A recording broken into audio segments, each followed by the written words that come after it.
I don't know if you realize this or not, but I'm a little different.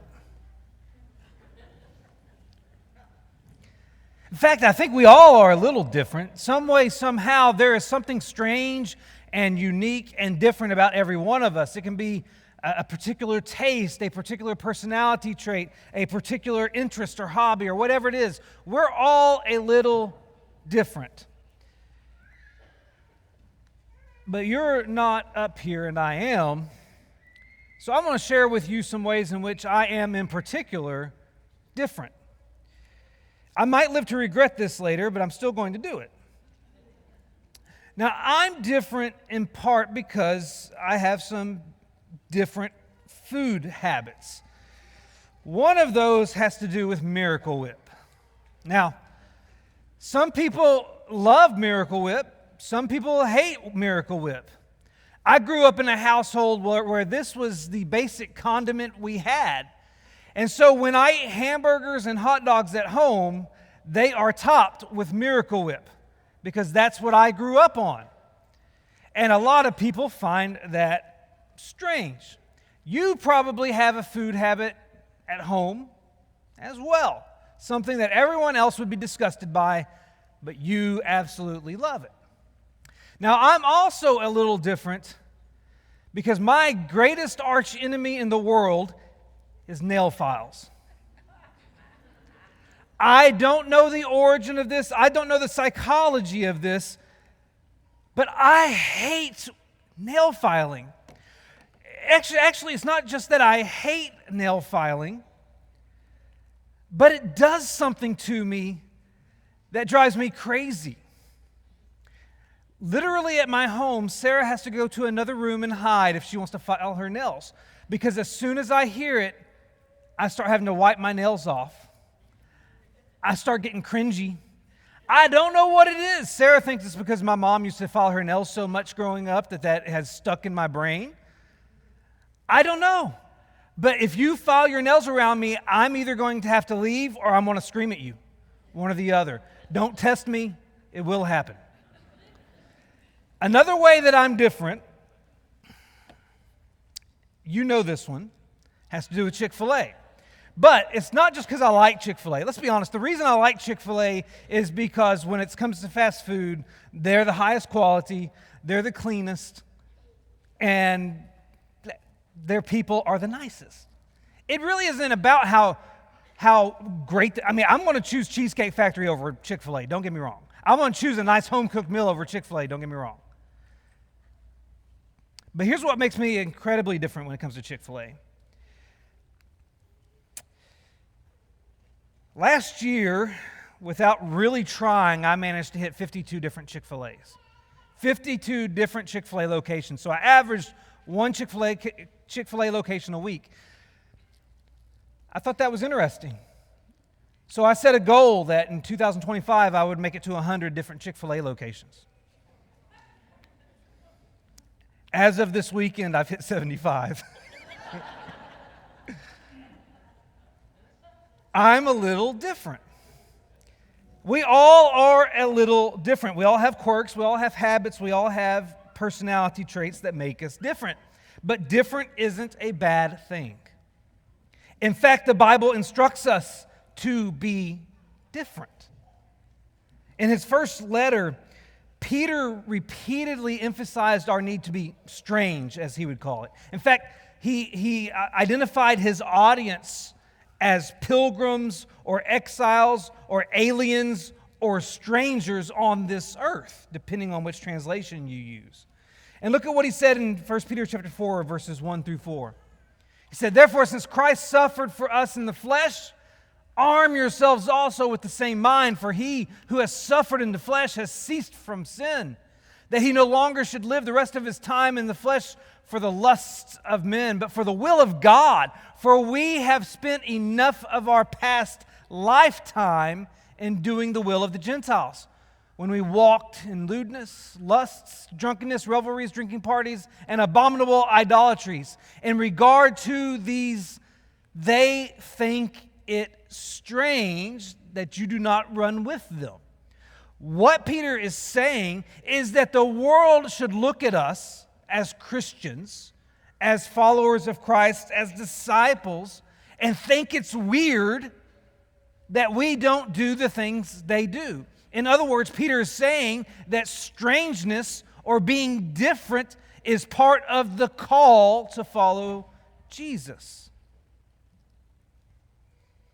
And in order to be strange, you have to act and or think differently from the world around you. That's why we're instructed in the Bible to not be conformed to the world and to keep ourselves unstained from the world. There is this expectation that we're going to be different. Now, here's what's interesting to me. I believe one of the ways the Bible calls us to be different is in our kindness. Now, you may be aware that through the course of this year, we've been working our way through the different fruits of the Spirit, and kindness is, I believe, the fifth of those fruits that we're to produce via the Holy Spirit. But our world understands kindness. Our world is capable of being kind. I'm sure you have encountered someone out there in the world be kind to you when they didn't have to be. So what makes kindness a fruit of the Spirit? Well, I think it can only be a fruit when it's different. Look with me at Luke chapter 6. We read the majority of this a moment ago. But let's back up to verse 27 and then read all the way through verse 35. This is Jesus teaching. And here's what he says. But I say to you who hear, love your enemies. Do good to those who hate you. Bless those who curse you. Pray for those who abuse you. To the one who strikes you on the cheek, offer the other also. And from one who takes away your cloak, do not withhold your tunic either. Give to the one who begs from you, and from the one who takes away your goods, do not demand them back. And as you wish that others would do to you, do also to them. If you love those who love you, what benefit is that to you? For even sinners love those who love them. And if you do good to those who do good to you, what benefit is that to you? For even sinners do the same. And if you lend to those from whom you expect to receive, what credit is that to you? Even sinners lend to sinners to get back the same amount. But love your enemies and do good and lend, expecting nothing in return, and your reward will be great, and you will be sons of the Most High, for He is kind to the ungrateful and the evil. Now, you may look at this passage and think, is this passage really about kindness? I only see the word kind one time, and it's a reference to the character of God. Well, let's make a few quick observations here. First, note that kindness can be defined as being good, benevolent, or considerate. Pull up any dictionary you want, and some mesh of these terms or some focus on these terms is going to appeal to the definition. And when you think about the passage we just read, the activities mentioned within it, activities like doing good to others, turning the other cheek, sharing what you own, giving to the one who's in need, those activities all fall under the umbrella of this definition of kindness. Being good, benevolent, or considerate. The second thing we need to note is that although kindness is identified as a trait of God in this passage, it's contextually mentioned as a quality that we should emulate. In other words, if God the Father is kind, then those seeking to be His sons should be as well. In the context of this passage, God is identified as kind, and we're expected to be like Him. Therefore, kindness is implied within all of this description that we're called to emulate. And finally, I want you to notice that in the text of this passage, Jesus is making a comparison.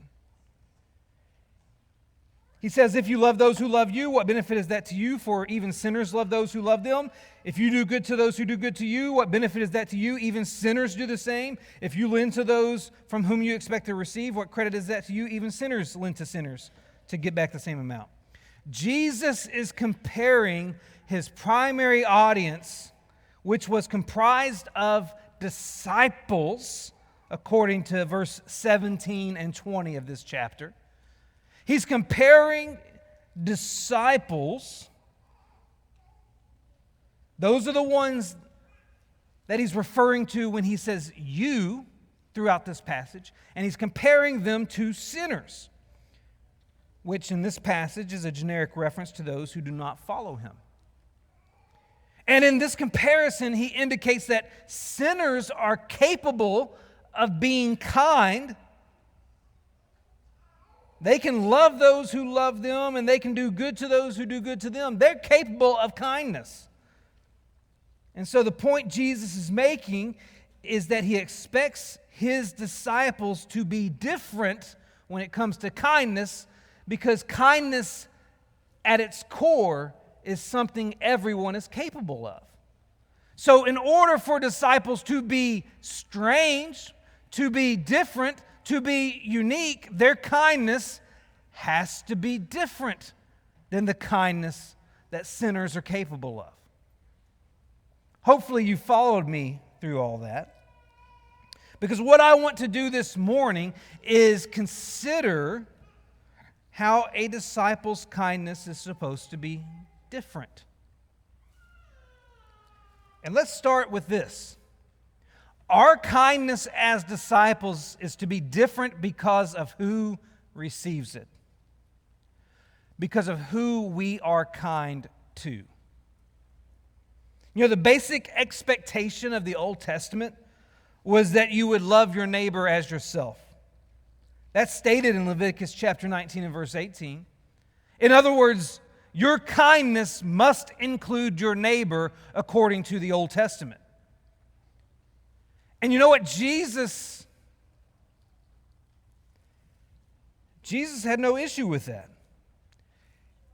He repeated the expectation of kindness toward one's neighbor when he presented the greatest command.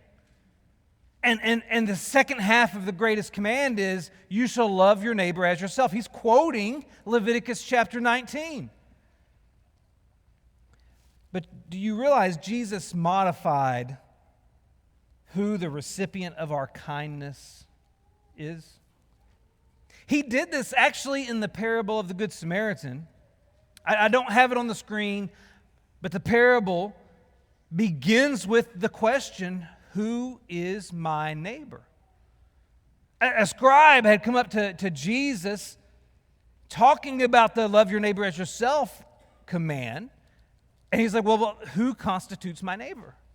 Well, and Jesus tells this parable, and in the course of the parable, the one who is the neighbor, the neighborly one, is this Samaritan who shows kindness to an injured Jewish man. And what we do know is that in that day, the Jewish people and the Samaritan people were enemies. They did not get along.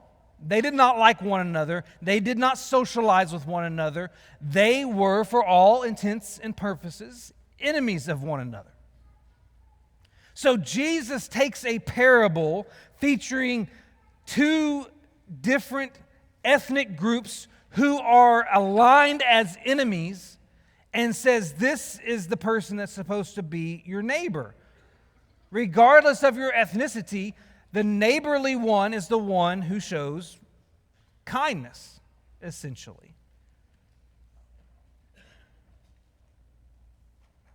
And that modification, where he says the neighbor includes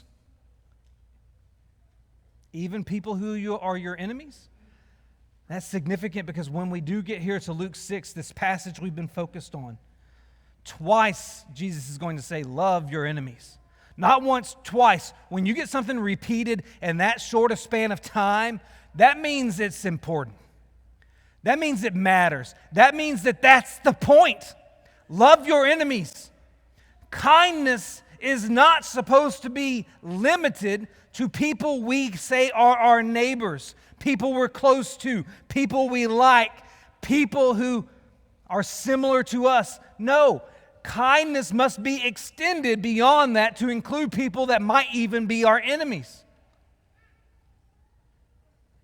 And Jesus didn't just preach this, Jesus practiced it as well. If you journey over to Luke chapter 7, in the first 10 verses, you're going to see Jesus showing kindness to a Roman centurion. Now that's important because Jesus is a Jewish man living in the first century when Rome was an occupying force in Israel, in Judea. In other words, this centurion lived here because as a soldier of Rome, he might get called upon to put down the people of Judea if they were getting out of hand. He might be called upon to arrest some Jewish citizens because they're doing something that Rome doesn't like.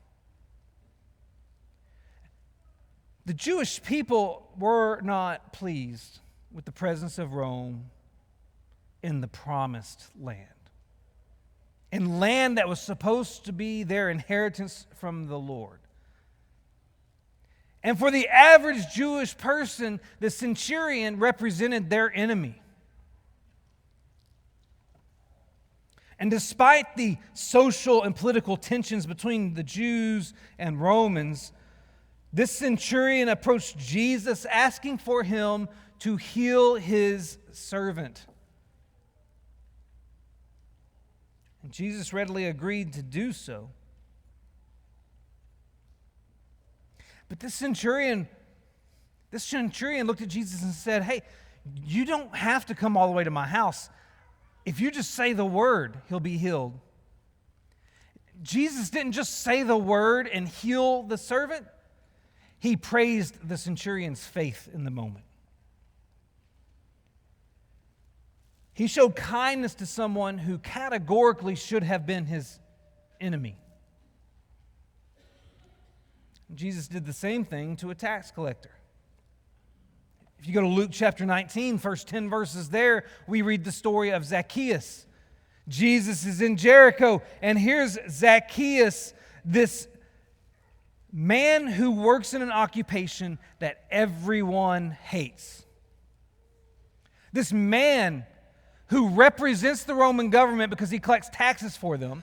This man who is associated with a career that is notoriously stealing from the people. This man who is a social outcast, even though he's of the same ethnicity as everyone else. And Jesus spots him and says, "I'm coming to your house for dinner." Jesus ignored the social protocols. Jesus ignored the stereotypes. Jesus ignored what everyone else thought about this guy and showed kindness to him by being willing to go eat with him, by being willing to spend time with him, by being willing to accept him. Jesus even showed kindness to a denier. When you think about Peter, on the night Jesus was betrayed, the night Jesus is on trial, and Peter's out in that courtyard. He had been Jesus' confidant. He had been Jesus' most devoted disciple. He had been Jesus' protector to some degree. But now, when things got really serious, Peter acts like he doesn't even know who Jesus is. And that in and of itself is an act of betrayal.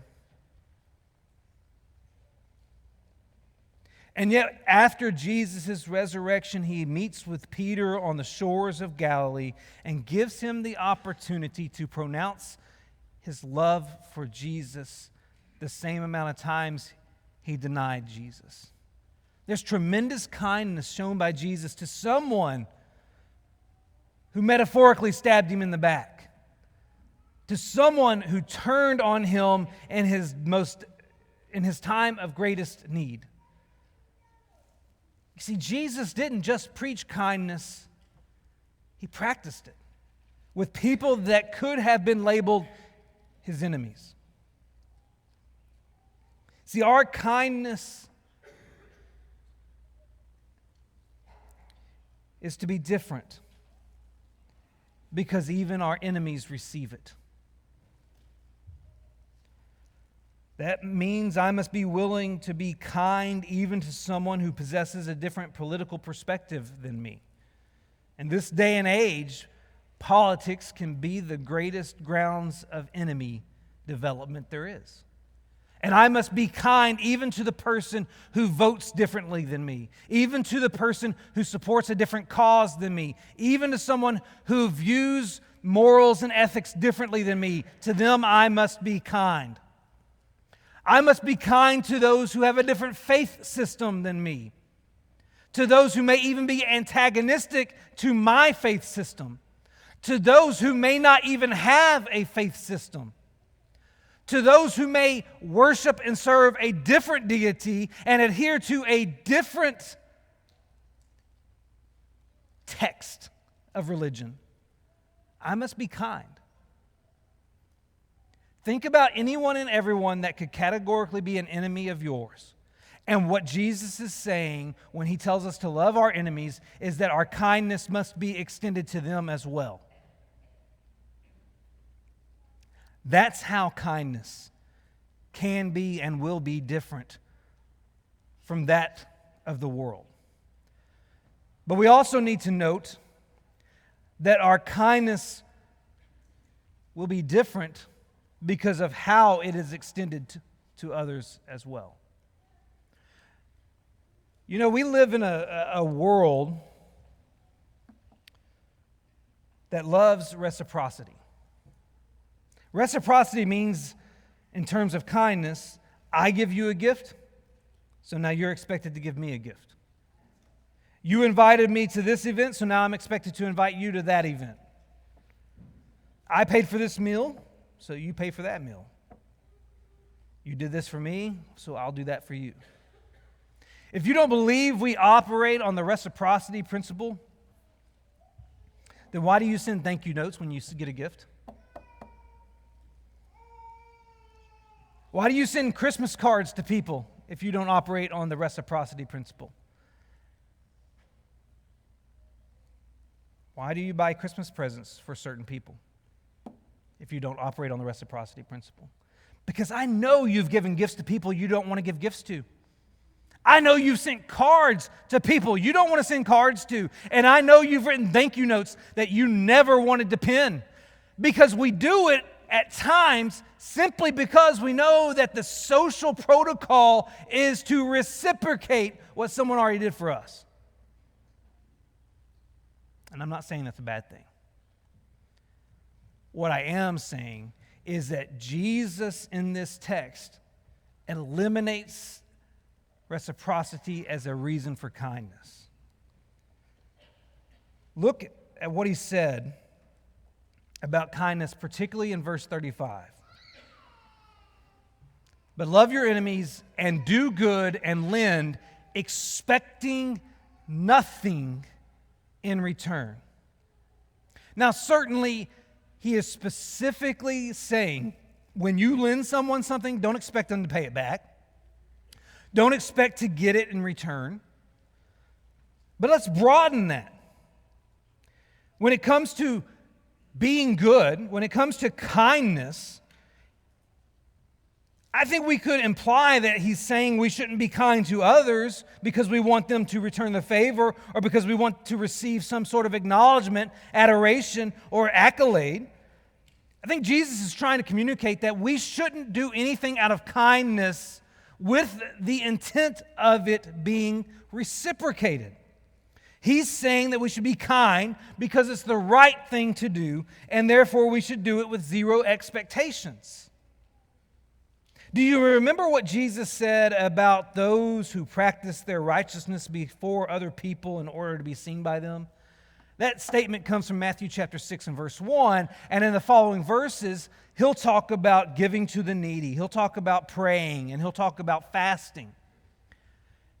And he'll point out that there are some who do those things so that they can get attention, so they can receive glory, so that other people will praise them. And he said that those who give to the needy, pray and fast in order to be praised or seen by others, have received their reward. Their reward was the praise and recognition that they received in this life. And Jesus called on his disciples to do such acts of righteousness in secret. Not so much so that no one knows that you did it, but so that you aren't seeking glory, personal glory from it. It's not about you, is the point. Now, I realize that Jesus didn't specifically identify kindness as an act of righteousness over there in Matthew chapter 6.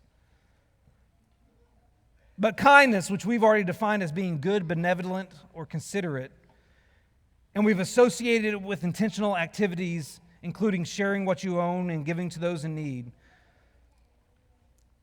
it seems to make sense to me that it falls under that category of acts of righteousness. And that overlap makes it appropriate to attach these observations to it. See, when we look at Matthew chapter 6 and we see that Jesus is saying, don't do this so others can see you. It's the same thing with kindness. Don't be kind so you get the praise and glory from other people. Your kindness is meant for you to express your love of others and to please the one who showed the ultimate kindness to you. To bring glory to him through your acts of kindness. And so, our kindness is to be different because it should be expectationless. We don't do it so it's reciprocated. We don't do it so we get glory. We do it because it's what God wants us to do. And that's different than the world's expression of kindness. And one final thought about our kindness. Our kindness is to be different because of why we offer it. Jesus said that the reasons disciples should extend kindness to everyone with no expectations is because the reward will be great. That was his words in John chapter 6 and verse 35. And that may sound like it contradicts what Jesus said about extending kindness expecting nothing in return. Because if you're extending kindness with the awareness that it can result in a reward, then aren't you ultimately doing it with an expectation? Not necessarily.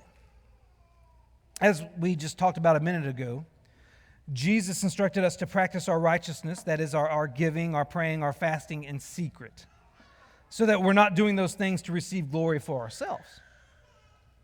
But he repeatedly concluded those same instructions by saying, your Father who sees in secret will reward you. So Jesus indicates there is a reason you give, a reason you pray, a reason you fast, and I contend a reason you show kindness, and it has to do with the fact that it pleases our Father in heaven who wants to reward us for our God-glorifying activity. And that reward, though not specified in Luke 6 or Matthew 6 for that matter, is identified in Matthew chapter 5 and verse 12 and Luke chapter 6 verse 23, where Jesus promised to those who endure persecution, your reward is great in heaven. In other words, there is a spiritual, eternal blessing that comes with our extension of kindness to everyone with no expectations.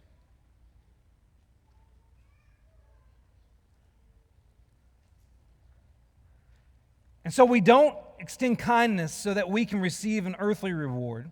Those hypocrites who gave, fasted, and prayed so that they would be seen by men only received their earthly reward. Jesus is promising something far greater.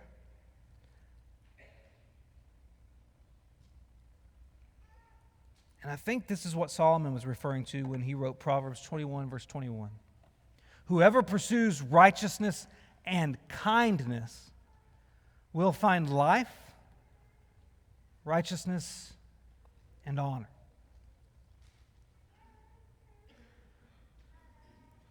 Here's my point.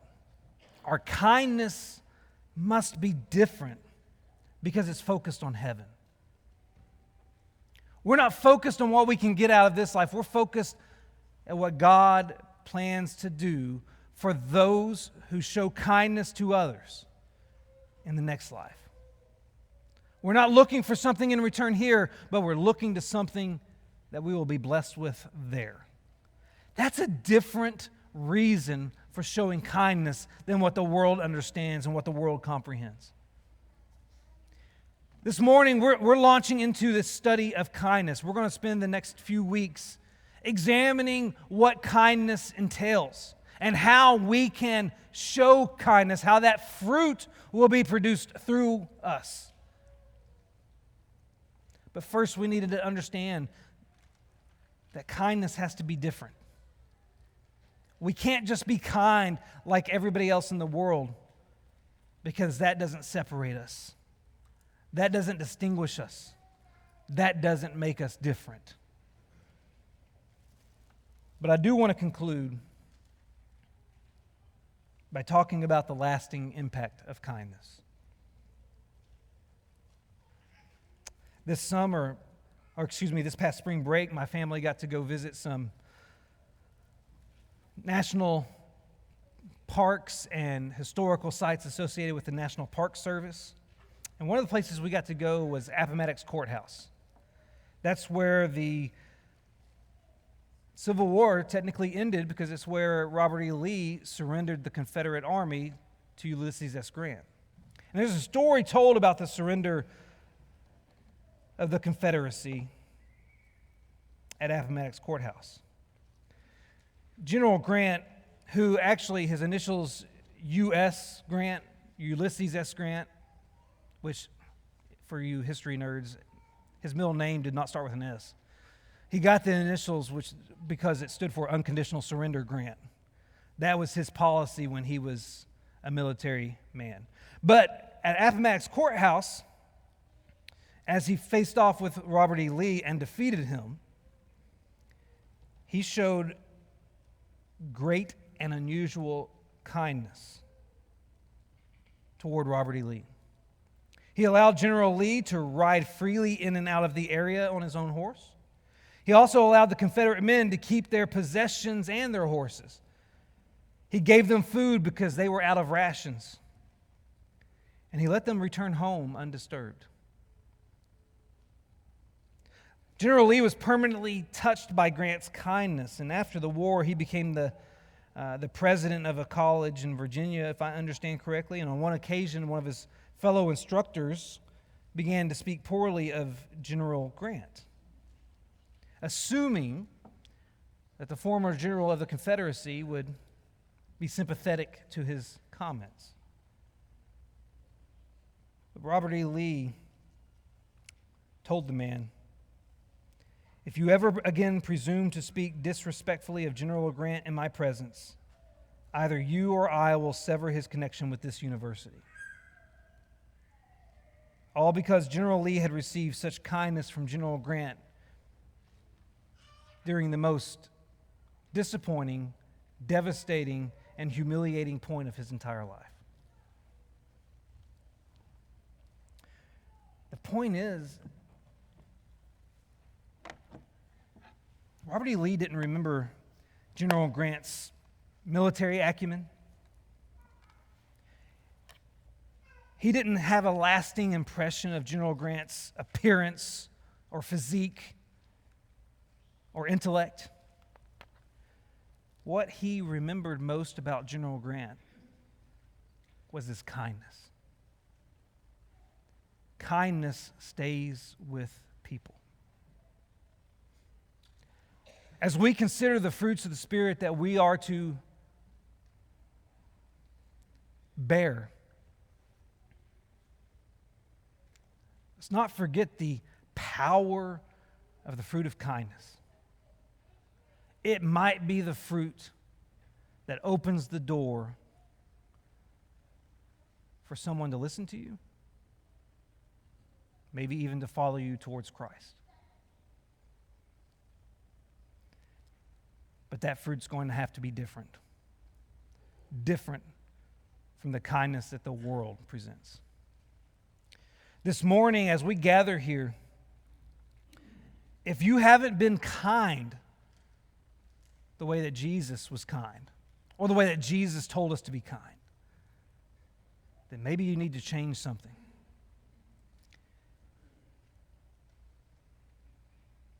If you're not bearing this fruit, then maybe you need to repent of something. If you've experienced unkindness and you're harboring that pain, then maybe you need to share that. Turn it over to the Lord and seek the prayers of this congregation to offload that pain. I don't know what your need might be, but I know we all have them. And if you have any need to express that need today, if you have any need to seek forgiveness through the blood of Christ by being immersed in water for the forgiveness of your sins, if you have any need for the prayers of this congregation, or you simply want to know more about Christ, then we invite you to come while together we stand.